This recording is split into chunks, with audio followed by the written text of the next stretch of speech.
Magandang araw mga kakayot, nandito na naman po ang inyong kakayot Vincent, ang inyong kasama, ang inyong kaibigan dito sa ibang bansa para maghatid na naman po sa atin ng mga kwento, ganap, buhay-buhay at mga pang-araw-araw na ginagawa ng OFW na sigurado pong mapagkukunan ng bagong kaalaman, aral at mga pamamaraan po na magamit ng ating mga kakayot dyan sa Pilipinas na nag-a-apply na, yung iba natanggap na at meron ding papaalis na po para makapagtrabaho dito sa ibang bansa. Greetings po muna tayo mga kakayod sa lahat ng mga OFW sa anong parte ng mundo, dito po sa may Saudi Arabia at sa lahat po ng ating mga kakayod dyan sa Pilipinas na patuloy pong nanonood, sumusubaybay at sumusuporta po sa ating bawat vlog. Pag-uusapan lang natin ngayon mga kakayod yung nangyari sa isang Pilipino na kasama natin sa kumpanya na naka-assign po siya doon sa tindahan, pwesto ng ating kumpanya sa may Boulevard Real World. Ito yung parang pinaka karnabal or parang may halintulad natin sa Star City doon sa Pilipinas na binubuksan sa pag-uumpisa po ng panahon ng taglamig dito sa Riyadh at matatapos po ng mga 6 months kung saan papasok na rin po yung tag-init. Mga kakayod, itong isang kasama natin na galing po sa may local agency dito sa Riyadh kung saan na-hire po sila sa Pilipinas. Sa pagdating nila dito, agency sila na kinuha din sila ng may-ari ng aming kumpanya dahil kulang po kami sa manpower kaya sila yung nilagay doon sa Riyadh Boulevard World na pwesto sa may French area para po mapunan yung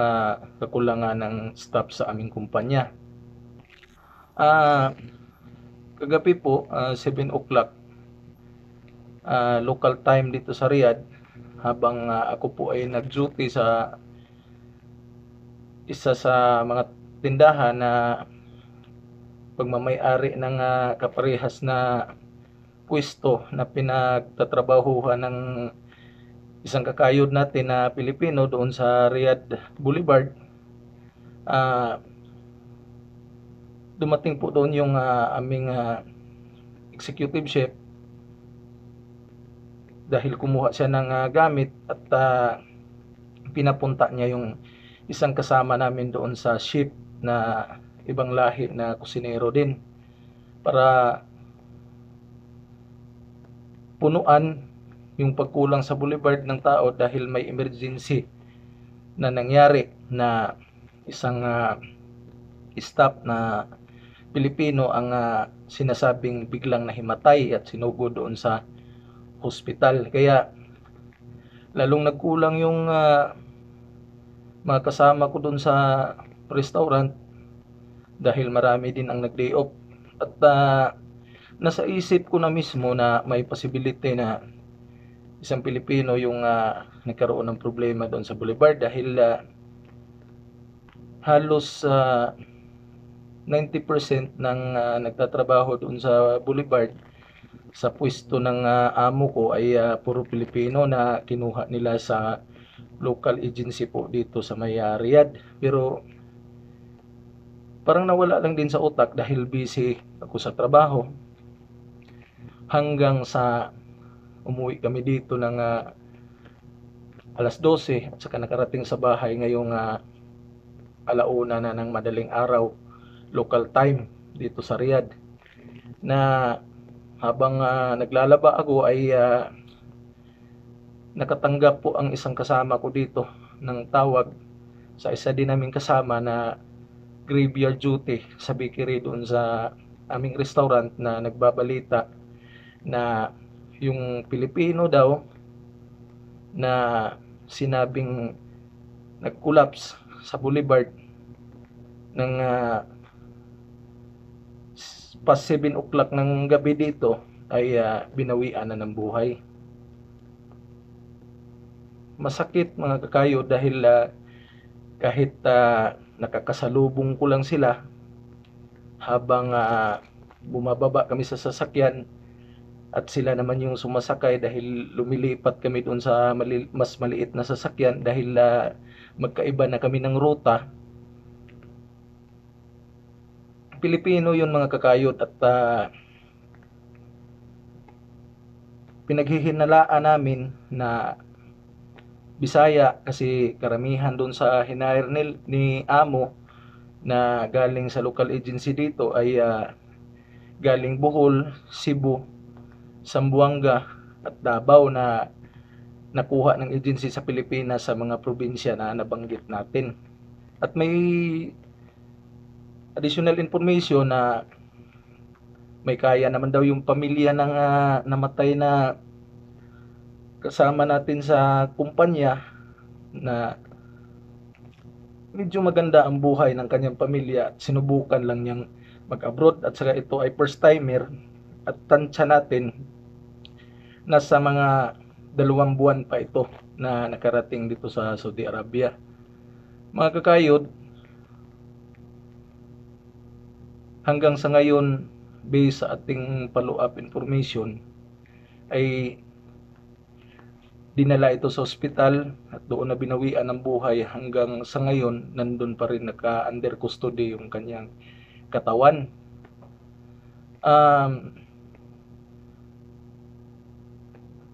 Original content natin to, tayo pa lang yung may alam sa ganitong nangyari. Hindi pa tayo sigurado kung nakontak na ba ng direct employer niya dito, which is yung agency rin na local dito sa Riyadh, yung kanyang pamilya dyan sa Pilipinas. Nakarating na ba sa atensyon ng pulo dito sa Riyadh ng embassy? Dahil nangyari po ito kanina pang past 7 ng gabi at nabalitaan natin na nawala na siya ng buhay mga mag-aalas 2 pa dito, which is 3 to 4 hours pa lang ang nakalipas. Mga kakayod, identified natin siya but itatago lang natin muna siya sa pangalan na Mark para po sa privacy if ever hindi pa po alam ng kanyang pamilya dyan sa Pilipinas. Mga kakayod, sa nangyari ng aming kasama dito na si Mark, marami po yung mga naglalabas ang mga speculation po kung ano yung sanhi ng kanyang pagkamatay. Ilang oras pa lang ang nakalipas. Una mga kakayod, yung pagkagutom niya habang siya ay nagtatrabaho dahil hindi pa masyadong na-arrange yung kanilang food allowance, yung kanilang lutuan sa accommodation. Kaya may possibility na nalipasan siya ng gutom or hindi siya nagkakain, na posibleng dahilan ng kanyang pagka-collapse na nagresulta pa sa absence of oxygenated blood na pwedeng hindi naka-circulate at saka hindi umabot dun sa kanyang utak kaya namatay siya. Pangalawang speculation mga kakayod na hindi naka-adjust yung kanyang katawan sa lamig ng Boulevard World na area dahil open area siya. First timer dito sa Saudi. Baka may possibility or may dahilan na may nagmalfunction sa kanyang katawan kaya nangyari yung pag-collapse at saka yung kanyang biglaang pagkamatay. At pangatlo mga kakayod na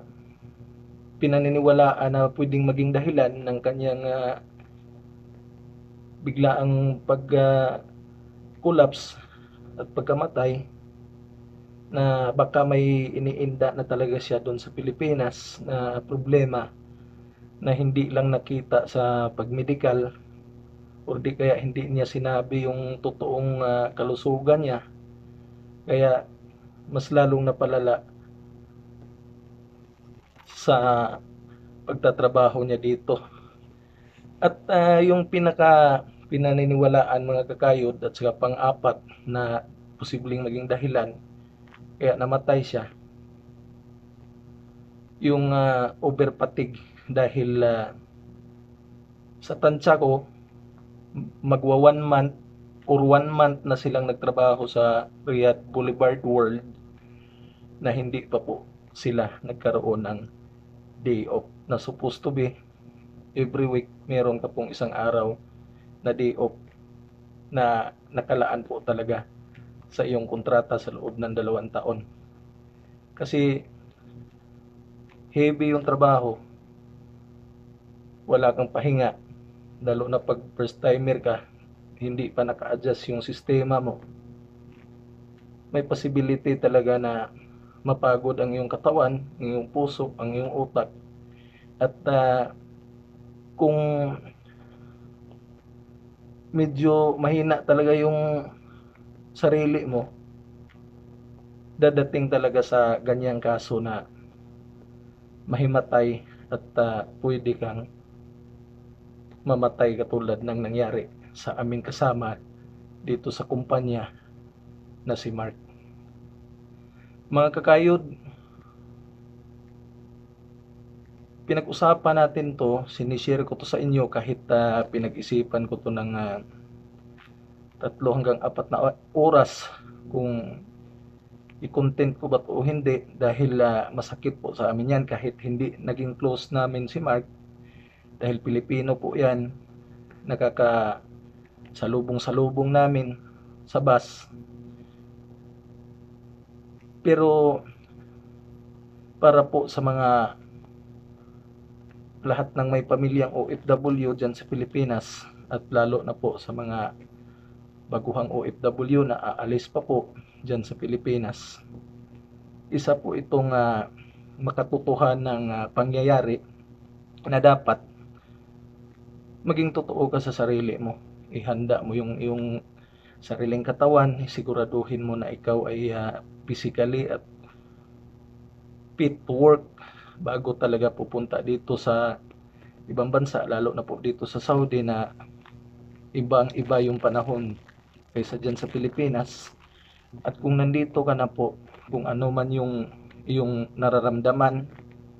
huwag nyo pong isarili, magsabi ka po sa yung kasama, yung amo or yung supervisor, para po bago mo pa maipalala yung naramdaman mo,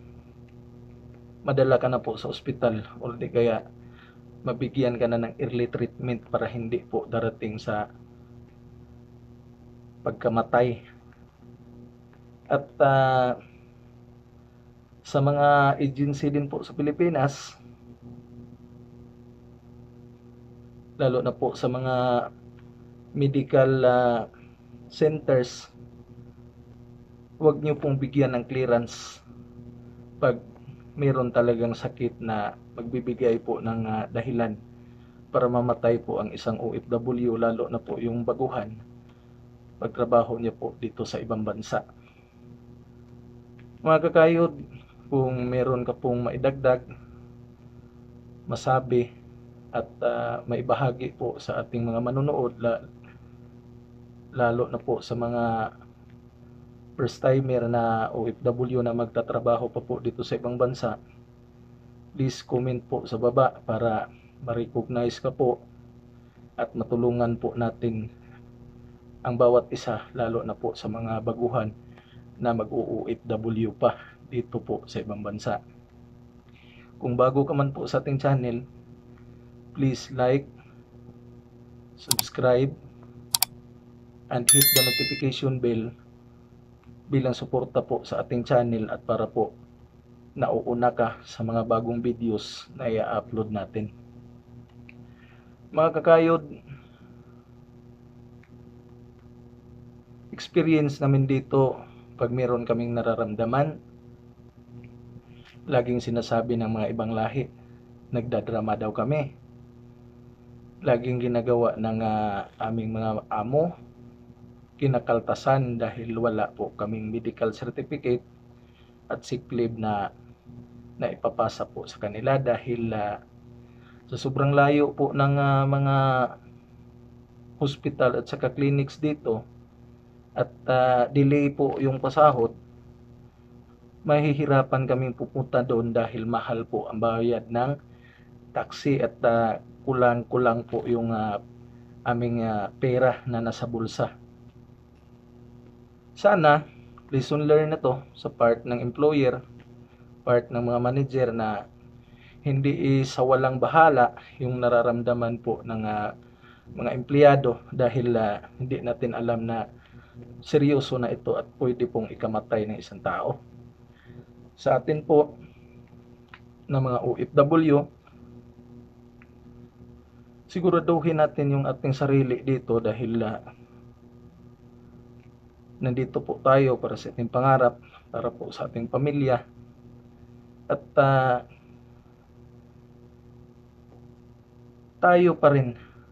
ang dapat talagang mas pinaka-concern at magsabi tayo sa nakapalibot sa atin ng mga tao, lalo na sa ating mga kasamang Pinoy,